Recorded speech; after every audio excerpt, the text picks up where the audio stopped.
rin natin ngayon si Maria Teresa Patria ng AIMGA para sagutin ang inyong katanungan. Yeah, salamat Dr. Maria Teresa. So mas lalo nating maintindihan, tutulungan tayo ni Dr. Maria Teresa. Si Dr. Ay isang international medical graduate mula sa Pilipinas at may 4 siyang taon na karanasan sa health services as a licensed general practitioner. Bilang hospitalist, ang expertise niya ay sa acute care management. Hinasa siya bilang mahusay na team leader sa emergency room at intensive care unit. Mahusay din siya sa data analysis, outbreak control, tamang-tama sa pandemic, at pag-coordinate ng healthcare screening program sa mga rural at underserved communities sa Pilipinas. Nakatapos siya rito sa Canada ng Applied Clinical Research Certificate at McMaster University, Ontario, at Leadership Training in Pragmatic Clinical Trial and SPOR Alberta. At saka may konting nagdag, mahilig siyang sumayaw at maglaro ng tennis. Welcome back, Dr. Mary Rose, at salamat po Dr. Maria Teresa sa pagdalo at pagtulong sa amin na mas maipaliwanag pa ang usapin natin ngayong gabi. Thank you, Erwin. Ngayon, narito po yung mga katanungan na nakuha natin na mga minessage po sa atin. No? So, ang unang katanungan po natin ay para kay Dr. Maria. Ano po ang maipapayo ninyo sa mga may pangamba sa pagbabakuna? Ito pa. At paano naman kapag nagka-COVID na, hindi na ba kailangang magpabakuna po? Salamat po, Ate Lenny. Ito po ay yung mga magagandang tanong po. At saka salamat po kanina kasi nasabi niyo po yung vaccine hesitancy. Ito po yung isa na pinakamalakas na paksa na dinidiscuss natin kahit saan, social media, even in the medical world. So yung una pong tanong, ano po yung advice namin? Unang-una po, magpabakuna po kayo. Huwag po kayong mangamba kasi po yung paggawa po ng bakuna, ito po ay ginawa according to high quality standard. At sabi pa ni Dr. Mary Rose na ito po ay simple, epektibo at ito po ay avoid na magkaroon po kayo ng complication, especially po yung pagkamatay ng tao na nagkaroon po ng komplikasyon sa COVID. So, paalala lang po sa mga kaibigan nating mga kababayan na huwag po kayong tumutok sa mga misinformasyon na nababasa nyo sa social media. Tumutok lang po kayo sa ganitong programa katulad nito ng Filipino Rising na nagbibigay po ng tamang informasyon. Kasi kami po ay mga eksperto po. Ako po ay nagsanay about sa clinical trials. So pwede ko po namin i-share sa inyo ang totoong data at saka totoo pong informasyon. So please po, stop po tayo na makinig sa mga misinformasyon. At kung meron man, tumawag lang po kayo sa doktor nyo or 811 or yung po sa AIMGA na may hotline number po kami. Tsaka yung pangalawang katanungan po nyo, Ate Lenny, kahit may COVID-19 po kayo, kung narinig nyo po yung sinabing immunity ng doktor nyo, hindi po natin alam kung hanggang kailan yung immunity nyo after recovering sa COVID-19. So up to date, meron po tayong 90 days na sinasabing nag-shed po tayo ng COVID-19. So kaya po, ako po ay nagtatrabaho din isang contact tracing specialist sa Alberta Health Services. Hindi po namin ni-recommend na patest yung mga recovered from COVID-19 within 90 days po. Kasi nag-shed pa po kayo ng COVID-19 virus. So hindi po natin alam kung after 90 days, meron pa po kayong immunity. So we recommend po na magpabakuna po kayo once you are eligible. Go for your vaccine and sumulpot po kayo sa second dose nyo. Huwag nyo pong don't miss your second dose kasi yung second dose, ito yung pong nagpapatunay na fully immunized na po kayo. Salamat, Dr. Maria. Napakaliwanag, napakasimpleng explanation, right? Malinaw na malinaw, magpabakuna. May dagdag katanungan po tayo dito para kay Dr. Mary Rose. Karamihan kasi nangangamba, una dahil sa side effects. Tapos karugtong dito ay yung pangamba dahil minadali daw ang paggawa ng bakunang ito. Ano po ang masasabi niyo dito tungkol dito, Dr. Mary Rose?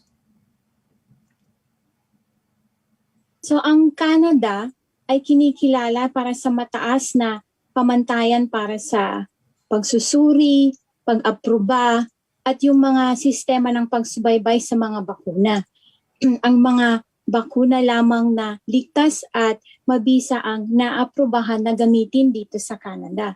Yung sinasabi nilang minadali ang paggawa, explain natin ng konti kung paano ba ginagawa yung mga bakuna. So, may mga proseso o phases ito. So, meron yung preclinical studies, yung phase 1 na tinatawag natin. Dito ang ginagamit pa lang nila ay tinitignan nila yung effectiveness ng gamot pero gamit ay yung mga hayop pa lang. Ang pangalawa, yung next ay clinical studies. May 4 phases ito. Sa clinical studies, meron ng paggamit meron ng tinitignan na yung effectiveness gamit ang mga tao o human subjects. So, 4 ang phases nito, phase 1, 2, 3, and 4. At lastly ay yung pag-monitor ng adverse events. Lahat ng mga phases na ito ginawa sa paggawa ng mga bakuna para sa COVID-19. Walang phase ang nalaktawan. Siyempre, lahat ng mga otoridad ng pampublikong kalusugan, siyempre, minomonitor nila ito ng maigi kasi para sa kaligtasan ng mga mamamayan na kukuha ng mga vaccine. So, ligtas po ang mga vaccine na ginawa at hindi po nalagtawan ang kahit na anong phase sa paggawa ng bakuna. May dagdag ko pa po, kaya siguro naging mabilis yung paggawa ng bakuna kasi nagkaroon ng, usually kasi ang delay, yung funding. Syempre, yung mga mayayaman sa atin at saka yung mga iba't ibang bansa, nagpulong-pulong na ng pera para magkaroon ng fund para magawa yung proseso ng paggawa ng bakuna. Isa pa, nagkaroon ng collaboration yung mga scientists, yung mga pagsusuri, ay nagkaroon sila ng pagtutulungan para mapabilis yung paggawa ng clinical trials para makita yung effectiveness ng mga bakuna. Lastly,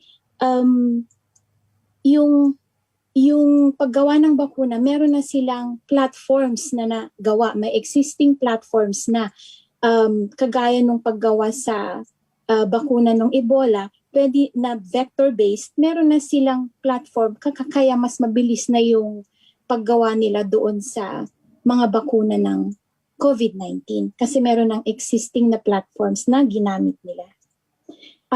Yung nangangamba sa side effects, sa tingin ko, ang pangangamba sa side effects, kasi nakita na natin yung mga karaniwang side effects na na-explain ko na kanina, siguro yung pangamba nila dahil sa mga naririnig na blood clots o pamumuan ng dugo dulot ng AstraZeneca na bakuna. Meron nga pong mga pambihira o bihirang mga incidents na nagkaroon ng ganito. Pero isipin natin na ang incident na ito ay isa in 55,000 doses. Isipin natin na yung chance na magkaroon tayo ng serious illness mula sa COVID-19 na infection ay mas mataas pa rin kesa sa chance na magkaroon ka ng rare na side effect ng bakuna. Yun lang po. Thank you, Dr. Mary Rose. Nakakatuwa marinig. Isang importante sa akin doon yung narinig na collective effort pala ito ng mga magagaling sa buong mundo, pati yung resources, yung talino at galing pinagsama-sama. Kaya pala naging madali. Thank you po. May tanong ako ngayon kay Dr. Maria. Another interesting question is, makaka-apekto ba ang bakuna sa DNA at yung isa pa ay sa fertility? Salamat po. Iyan din po yung mga katanungan no, na kinakatakutan din ng mga publiko. Unang-una po, yung sinabi po ni Dr. Mary Rose, yung Pfizer po at Moderna, tinatawag po siyang mRNA. Messenger lang po siya. Siya po yung nagbibigay ng instruction sa katawan natin para turuan yung katawan natin paano mag-mount ng immune system. Sinabi po ng Pfizer at Moderna, hindi po pumapasok yung protein na yun sa DNA. Kasi nga RNA lang siya, yung RNA po hindi po siya pumapasok sa DNA natin. Yung pangalawang katanungan po, yung fertility. So nung ginawa po yung bakuna sa phase 2 clinical trials, meron pong mga babae doon na kasama sa volunteer sa clinical trials sa iba't ibang panig ng mundo, sa Pfizer at saka sa Moderna. Yung mga babae na iyon, after po receiving the vaccine, sila po ay nabuntis. So ibig sabihin, hindi po siya naka-apekto po sa fertility. So myth lang po yung sinabi na maka-apekto po siya sa fertility. Kasi yung mga babae na nakasama sa clinical trial, sila po yung kauna-unahang mga babae na nabigyan ng bakuna. Sila po ay nabuntis ngayon.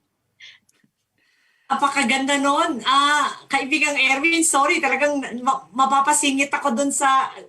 Palagi ko nasagot na yung tanong ni Book at ni Noy kanina dito, yung fertility na question and I think, napakagandang marinig na meron talagang na-test tungkol dyan sa fertility. Nako, salamat po, Ma'am Maria. Merong isang tanong dito, kailan ba mabisang kumuha ng second dose? Gaano katagal po ang hintayin? Alam ko na medyo na-present na to kanina pero palagay ko magandang ma-emphasize natin uli. Kailan po mabisang kumuha ng second dose at gaano katagal ang hihintay nila para masabing mabisa po ito? Okay po. Ako po yung magsasagot. Yung Alberta Health po natin, meron po tayong directive po. So sa aming mga contact tracer, yung binigay po namin na directive sa mga publiko is pag nagka-COVID po kayo, huwag po kayong lumabas ng bahay para lang po magpabakuna.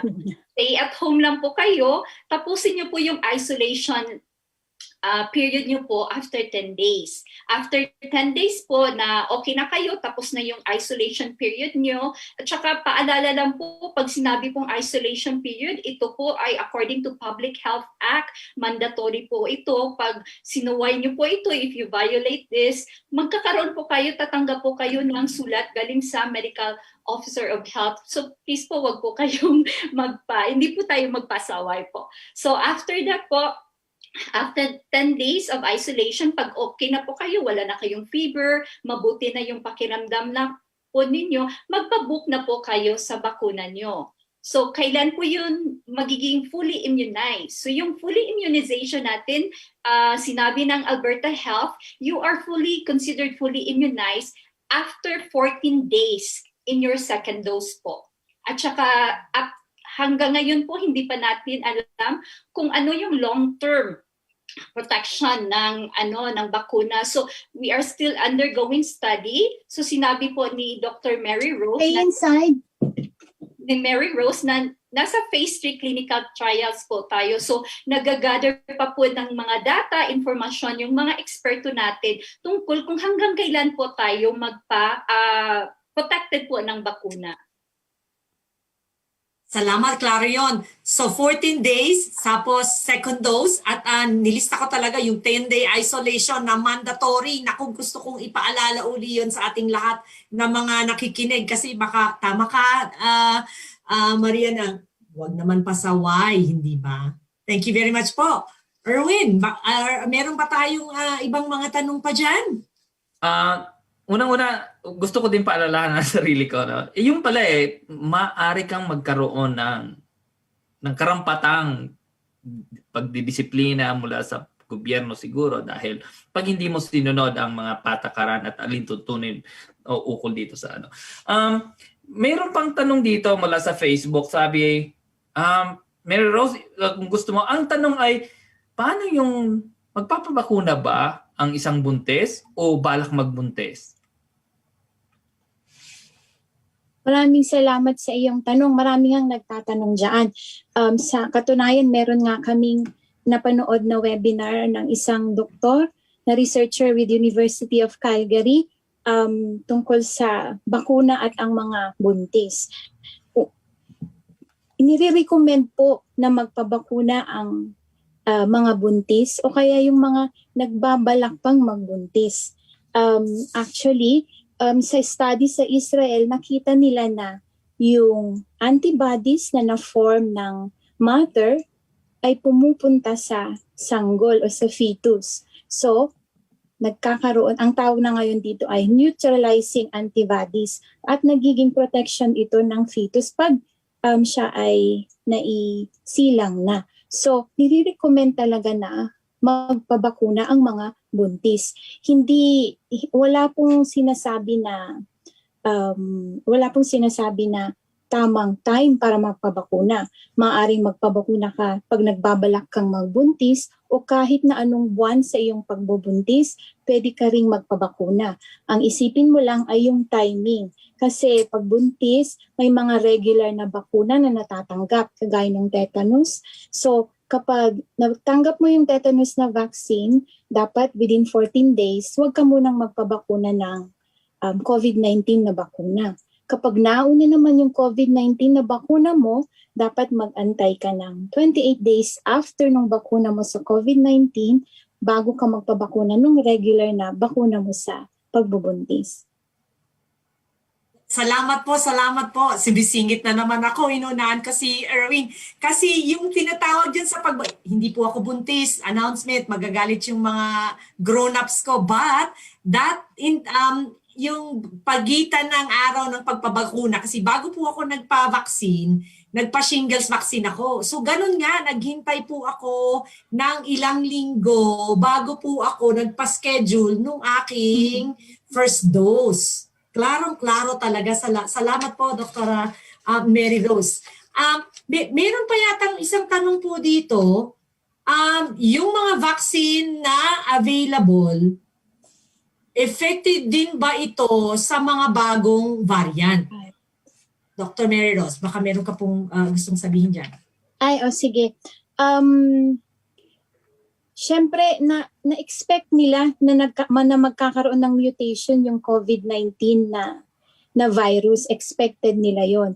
At sa kasalukuyan nga, meron nang nagro-rotate na mga variants sa buong mundo. Ngayon, ayon sa study na ginawa ng Pfizer, nakita nila na gumagana naman yung kanilang bakuna laban sa variants na galing sa UK at South Africa. Doon naman sa AstraZeneca, nakita nila na gumagana siya sa UK na variant, pero parang limited yung coverage niya doon sa South African na variant. Lagi nating isipin na laging sinusubaybayan itong mga bakuna para makita yung effectivity nila laban sa mga variants. In fact, nalaman ko lang ito kahapon dahil sa study, yung mga antibodies na meron tayo, habang tumatagal, nagmamature din sila. Pag nagmamature yung mga antibodies, sinasabing mas madikit sila para ma-neutralize yung mga antigen o yung virus. Ngayon, dito yung aking anak. Ngayon, hindi man siya specific sa variant, kung yung antibodies natin ay madami at saka madikit kasi nag-mature na siya, na-neutralize pa rin niya yung COVID-19 na virus. Kung kaya't gumagana pa rin sila, yung mga regular na bakuna natin, gumagana pa rin sa mga variants. Ito yung nakita nila sa study. Ako, meron akong pahabol na tanong na basa ko lang to sa Facebook.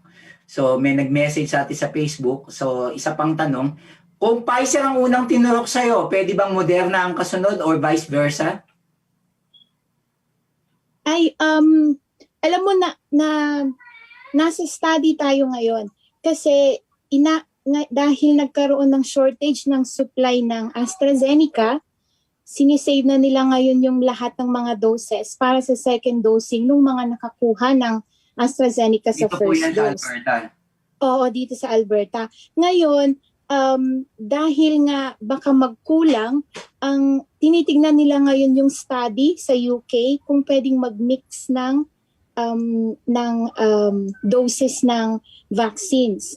Matatapos yung study ng UK tungkol sa mixing of bakuna at the end of May. Kaya after na makuha ni na Dr. Hinshaw yung results, syempre isi-share nila sa atin. Ayon naman sa ibang pagsusuri, hindi nila nakikitang problema na magkaroon ng ibang bakuna sa pangalawang pagbabakuna. Worst comes to worst, pag nakuha mo una ay AstraZeneca tapos nawalan ng supply, pwede ka namang magkaroon ulit ng vaccination, 2 doses from Pfizer, yung mRNA. Ang importante, nagkaroon ka na ng protection mula sa first na dosing, yung time na nagkaroon tayo ng rampant na pag-spread ng COVID-19. Okay. Thank you. Itong mahirap na parte ng ganito, no? Napaka-interesting ng kwentuhan. Alam ko, sigurado yung mga nanonood sa atin ngayon, parang dami pang naiisip itanong, pero subalit, ito talaga ang realidad. Kailangan natin medyo, dahil sa pag-oobserba ng ating oras. Maraming salamat Dr. Mary Rose at Dr. Maria. Any last word doon sa inyong dalawa bago natin sarhan ang kwentuhang ito? Isang maiksing mensahe para sa ating mga nakikinig. Kuya Erwin, pinakamaiksi po, magpabakuna. Yun lang po, huwag pong matakot. Supuin po natin yung vaccine hesitancy. Go po tayo mga Pilipino. Gagayahin na rin kita. Yun na rin lang sasabihin ko sa tuwing may nagtatanong sa akin. Magpabakuna. Dr. Mary Rose, last message po. Last message po, sana po ay makinig tayo sa mga mapagkakatiwalaang sanggunian. Alam ko naman na tayong mga Pilipino, ang galing-galing nating mag-browse, ang galing nating tumingin ng, meron atang bagong hot story tungkol dito. Lagi nating tandaan, pumunta po tayo sa mapagkakatiwalaang sources para mabigyan tayo ng tamang information at para makadecide tayo ng mabuti. At yun nga, sabi ni Dr. Maria, magpabakuna. Salamat. Salamat. Thank you po sa inyong lahat. Thank you po. Sobrang na-inspire talaga po kami. No more misleading information. Palagay ko si Bok. Sabi nga ni Dr. Maria, magpabakuna na. Hanggang sa muli, dito sa Boses Pinoy Canada, laging tandaan. Kaibigan! Saan ka man? May boses May boses ka! ka.